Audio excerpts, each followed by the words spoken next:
Hello, this is Stan Smith with Pushing Social, and we're going to do another quick video tip.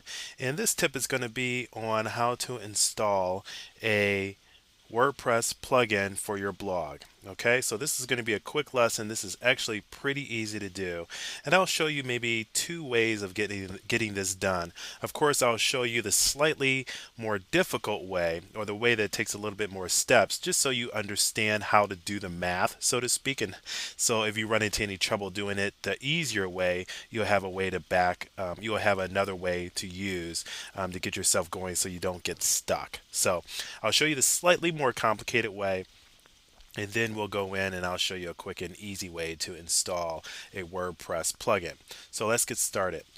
Now, this is the dashboard of the test blog that we have been working on in the past few videos. Okay, so this right here is I'm just going to scroll down here and show you. This is the plugin section, and this is where all your plugins that you have installed on your blog will reside. Okay, so you're going to be going back to this screen often as you install plugins.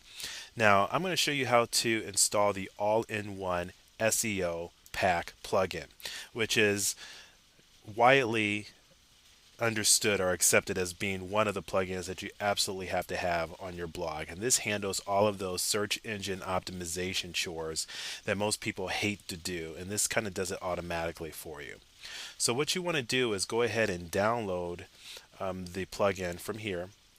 And one thing I wanted to bring your attention to is that you want to check whenever you're doing a plugin and make sure that you have the right WordPress version for your particular plugin. So you want to make sure it's compatible with the WordPress version that you're using. And this says it's compatible up to 3.0.5. So that means that if you have anything above WordPress 3.0, it should be compatible with, I think they're on 3.1 right now. So this plugin may have some problems with the latest version of WordPress. So you just want to be you want to be conscious of that. And one thing that they do is they sometimes this is not as updated as it should be for whatever reason. So if you scroll down here, you'll see that the community of people using WordPress plugins will actually rate and tell WordPress if the plugin works. So this is 3.1.2. It shows that it does work. So that's the latest version of WordPress, and it says here that 5 people says it works. So that's just a way of saving yourself some hassle over the long term in terms of having your plugin compatible. So go ahead and hit download version. Your computer should go through its whole process here of downloading the zip file. And once you've downloaded it, you want to go ahead and expand that zip file and remember where you have put it. Now, since I'm on a Mac, all of my downloads get placed into the downloads folder, so I know where to find it. You'll just have to keep track of where to do it for a PC. So we'll cancel out of that because I've already downloaded the all-in-one SEO pack. So I'll show you how to go ahead and upload it. So what you want to do is go to your FTP software. I use FileZilla. I recommend you use FileZilla. And what you want to do is you want to find your all-in-one SEO pack in this pane right here if you're using FileZilla. So you'll find it here. So go ahead and click it and then navigate to on your host. You want to navigate to the folder that has your WordPress installation. You want to go to content, and then you want to go to plugins. Now you can click it on here, or you could just leave it as such right now, because all you have to do in FileZilla is grab it here, pull it over to here, and it will start doing its thing. Okay, so it's sometimes it'll give you or ask you if there's something already in the folder. You may want to just check and make sure. Oh, here's what I want to do. I'm actually going to cancel out of this because I'm actually downloading it into the wrong folder. So I just always use this action. I'm going to hit OK, and I'm going to go. Actually, I'm just going to cancel out of the whole thing if I can. So we'll see. Oh, yep. This is going to be laborious. So let me go ahead. I might cut this out. Okay. What we want to do is, again, check, make sure it's test, contents, plugins. Yeah. So what we want to do is go back up to here, go into this WP content, check its plugins folder. See, that's where we want to be. Okay. So now we'll go ahead and drag all-in-one SEO pack over to here. And it's doing its thing. It's not giving me that error before. And you know, I like actually working through the errors with you. I know it's kind of clunky, but I like working through the errors with you so you can see how to recover and not get stuck. Okay, so now you have your all-in-one SEO pack in the right folder. Okay, it's in your plugins folder under WP content. So once you're done with that, you're done with FileZilla. You can go ahead and click out of that. And then go back to your dashboard where you saw the plugins. Go back into that plugins panel. And again, you can get there just by clicking plugins from here. And we just have to hit refresh. And if everything goes correctly, we should have all-in-one SEO pack here, which we do. Okay. Now from here, the programmer can put in some more options just to make it a little bit more convenient for you to use. So they can have the options configuration panel. You can upgrade to a pro version, donate, or go to the support site for it, or place it on your Amazon wish list. Up to you. But the first thing you should do here is hit activate. Okay. So what it'll do is sometimes up here it'll give you some warning messages that if your plugin doesn't work out, you may want to just keep track of what these warning messages are. Sometimes if the plugin is not compatible or it will crash your system, then WordPress just won't install it. So just keep track of this. So this right here just says that it must be configured, and they tell you the link that you go to configure the plugin. So that's cool. And this one here says the plugin generated 152 characters of unexpected output during activation. If you know the headers already sent messages, problems with syndication fees, or other issues, try deactivating or removing this plugin. So what this is actually saying to you is that sometimes when you install and activate a plugin, it will break your RSS feed for whatever reason, especially if you're using a service like FeedBurner.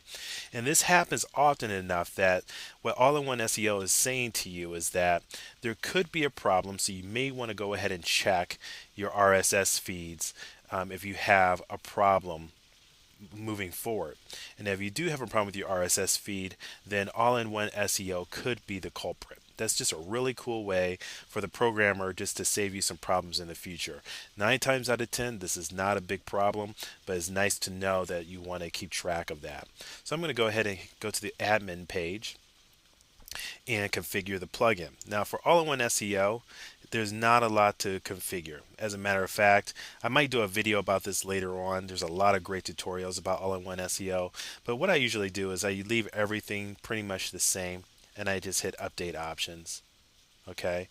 Oh, I'm sorry. And then one thing you need to do is actually you have to enable it from here. So let's go down here and plugin status.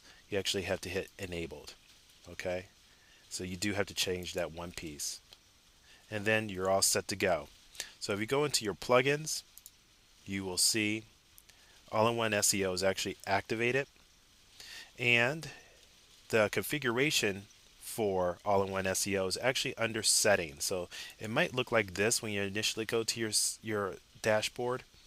Just hit settings and scroll down, hit all-in-one SEO, and then you'll get back to this screen where you're able to go through and configure any of the criteria or the settings here. And just like that, that is the slightly more difficult way of downloading a plugin and installing it. The easy way is that if you go into plugins, you'll have the option of add a new plugin here, or you can add a new plugin here.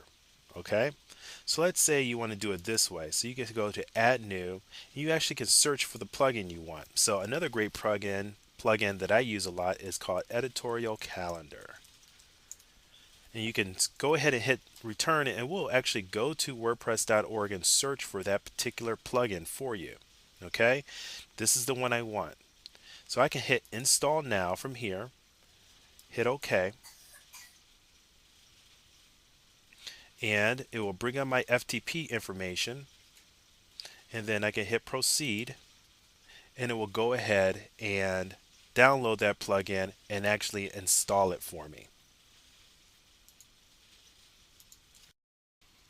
Now, on some systems, I'm not sure if there are some systems that actually will show you, not systems, but configurations of WordPress that will actually show you when the WordPress plugin has been installed correctly. I find that I just have to watch this area up here to see when that little circle that shows that a page is loading is done, and usually that indicates that the plugin has been installed. It's a clunky way of trying to check the progress of a plugin download, but that's the only way I've been able to see it on my installation. Now if you have a different way, or if you have seen it done in a different way, please comment, because I would love to find a better way of doing that. But that's how I know that the plugin is done, and I can confirm it just by going to plugins here and just seeing if the plugin I chose has been installed. So you can see here that it has been installed.